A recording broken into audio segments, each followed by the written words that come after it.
បាទសួស្តីបងប្អូនអរគ្នាបាទឥឡូវគឺលេខ3ព័ត៌មានថាថៃនេះគឺត្រៀមរត់ហើយបងប្អូនត្រៀមរត់ចេញពីទូចចរចាបាទនៅប្រទេសនៅប្រទេសម៉ាឡេស៊ីបាទបងប្អូនអរគ្នាបានដឹងហើយគឺប៉ុន្មានថ្ងៃនេះបាទចាប់តាំងពីថ្ងៃទី10ខែវិច្ឆិកាឆ្នាំ2025មកគឺថៃចាប់ផ្ដើមបង្កបញ្ហា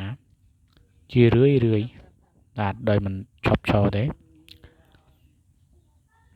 បន្ទាប់ពីថៃប្រកាសបទឈប់ផ្អាកអនុវត្តកិច្ចព្រមព្រៀងសន្តិភាពនឹងដែលធ្វើឡើងនៅក្នុងប្រទេសម៉ាឡេស៊ីបាទថៃចេះតែបង្កើនភាពតានតឹងបាទទាំងផ្នែកយោធានិងផ្នែកនយោបាយបាទទាក់ទងនឹងបញ្ហាជួនមីនបាទថៃហ្នឹងគឺវាគិតថាអត់មានសុវត្ថិភាពសម្រាប់ប្រទេសរបស់វាបាទដោយទាហានថៃ2នាក់បានជួននៅ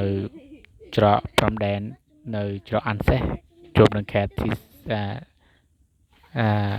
សាកែវហើយឬក៏ខេត្តព្រះវិហារយើងហ្នឹងដែលធ្វើឲ្យថៃចំណុចនេះដែលធ្វើឲ្យថៃ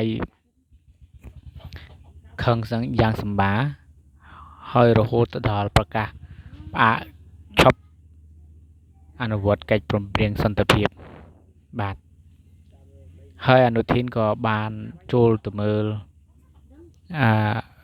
ទាហានថៃដែលរបួសហ្នឹងបាទរឿងទាំងអស់នេះគឺវាគ្រាន់តែជាឈុតឆាកសម្ដែងរបស់ប្រទេសថៃមួយជ្រុងតូចបាទហើយថៃក៏គិតថាអនុทินណាបងប្អូនអនុทินនិយាយថាអត់មានចរចាទៀតទេ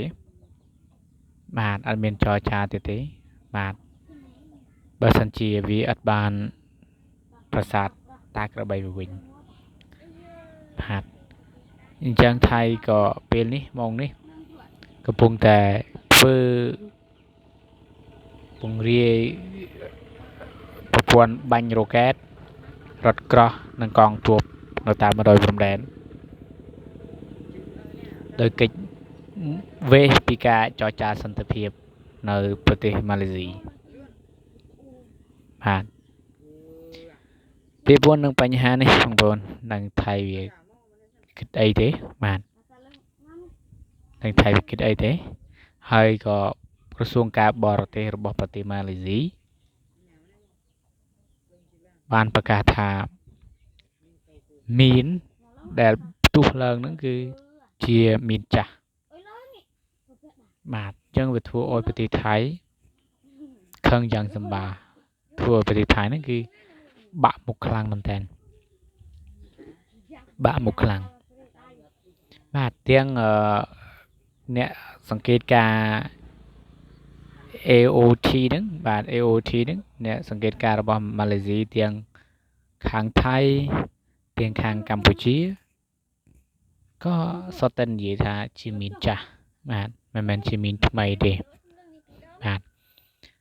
បើសិនជាមីនថ្មីពួកអ្នកអង្កេតការណ៍ហ្នឹងគេមិនល្ងងពេកទេបងប្អូនបាទពួកអ្នកអង្កេតការណ៍ហ្នឹងគេមិនល្ងងពេកទេដោយសារតែថៃវាជជែកក្បាលរឿងពេកបាទខាងខ្មែរយើងប្រាប់ហើយថាមានច្រើនបាទតំបន់ខ្លះខេត្តខ្លះនៅមានច្រើនណាបងប្អូនបាទប៉ុន្តែថៃវាអត់ស្ដាប់ក៏វាចង់បង្ករឿងនេះវាហាក់ដូចជារឿងដដែលវាច្រំដែលអត់ចប់សោះអត់ចប់ទេបងប្អូនព្រោះរឿងនេះវាជាឈុតឆាកហើយក៏វាជារឿងគិតទុកមុនដែរគិតទុកមុនជាយូរហើយបាទដើម្បីបង្ករឿងបាទដើម្បីបង្ករឿងជាមួយកម្ពុជាឆ្លៀតទន្ទ្រានយកដីប្រទេសជិតខាងបាទយកដីប្រទេសជិតខាងបាទហើយបន្ទាប់ពីខាងក្រសួងការបរទេសម៉ាឡេស៊ីប្រកាសមកក៏ខាងថៃបាក់មុខខ្លាំងហើយខំផ្សព្វផ្សាយបកប្រជាជនខ្លួនឯងខ្លាំងតម្ដង អនុทิនណាបាទបបប្រជាជនថៃមែនតើបាទអញ្ចឹងវាជាស៊ីណារីយ៉ូមួយសម្រាប់ប្រទេសថៃបាទហើយថៃពេលនេះក៏លោកអនុทิនបាទលោកអនុทิនបានពោលថាថៃនឹងឈប់រកស៊ីជាមួយអាមេរិកបើសិនជាអាមេរិកដាក់គម្រាមផ្នែកសេដ្ឋកិច្ចបាទប្រកាសដោក្តៀងតម្ដងដើម្បីបំពេញដើម្បីអីគេបងប្អូនគឺដើម្បីបំពេញចិត្តរបស់ចិនបាទហើយក៏ពេលនេះម៉ោងនេះបាទព្រះមហាក្សត្រថៃហើយនិងអនុทิនក៏បានទៅទស្សនកិច្ចជាប្រវត្តិសាស្ត្រនៅប្រទេសចិនបាទក្នុងគណៈពេលដែលទស្សនកិច្ចហ្នឹងគឺចិនបានព្រមព្រៀងទិញអង្ករពីថៃហ្នឹងគឺប្រមាណ50,000 តោនបាទ50,000 តោនដើម្បីថ្នមដើម្បីលួងថៃបាទដើម្បីថ្នមដើម្បីលួងថៃវាមានរូបភាពពីរបងប្អូនដែលអនុทิននិយាយហ្នឹងថាឈប់រកស៊ីជាមួយអាមេរិកហ្នឹងដើម្បីមករកស៊ីជាមួយចិនវិញវាដើម្បីបំពេញសេចក្តីត្រូវការរបស់ចិនបាទហើយចិនក៏បានបង្ហាញដែរបានបង្ហាញនៅរូបភាពមួយដែរថាណែប្រទេសអញណាណាក៏គេចង់រូបអានអញចង់រកស៊ីជាមួយអញដែរសូម្បីតែថៃសម្ព័ន្ធមិត្តចាស់របស់អាមេរិកក៏ងាកមករកអញដែរបាទថាអញសំខាន់ខ្លាំងប៉ុណ្ណាដើម្បីបញ្ជាក់ទៅកាន់សម្ព័ន្ធមិត្តរបស់ចិនដូចជាកម្ពុជាអញ្ចឹងបាទថាប្រទេសថៃមិនអាចខ្វះចិនបានទេអញ្ចឹងប្រទេសចិនគឺជាប្រទេសរឹងមាំខ្លាំងបាទដើម្បីប្រាប់ទៅកម្ពុជាថាប្រទេសចិនជាមហាអំណាចមួយដែលអាចជួយផ្សះផ្សាសង្គ្រាមបាទមិនមែនតែអាមេរិកទេដែលអាចជួយដោះស្រាយបានបាទហើយអាមេរិកគឺស្ងាត់ជ្រាបមិនទាន់ឃើញប្រតិកម្មពីខាងអាមេរិកទេបងប្អូនបាទនេះគឺរឿងនេះវាធ្វើឲ្យកម្ដៅនយោបាយបាទកម្ដៅសង្គ្រាមវាកាន់តែកើនឡើងតានតឹងនៅតាមព្រំដែនបាទដោយសារថៃបានបាញ់ប្រជាជនខ្មែរយើងនៅតំបន់យ៉ាងនងច័ន្ទឬក៏បាននងច័ន្ទហ្នឹងឬភូមិព្រៃច័ន្ទឃុំវៃជួនខេត្តឧត្តរមានជ័យហ្នឹងហើយខេត្តបន្ទាយមានជ័យហ្នឹងបាទនេះគឺជាព្រឹត្តិការណ៍មួយដែល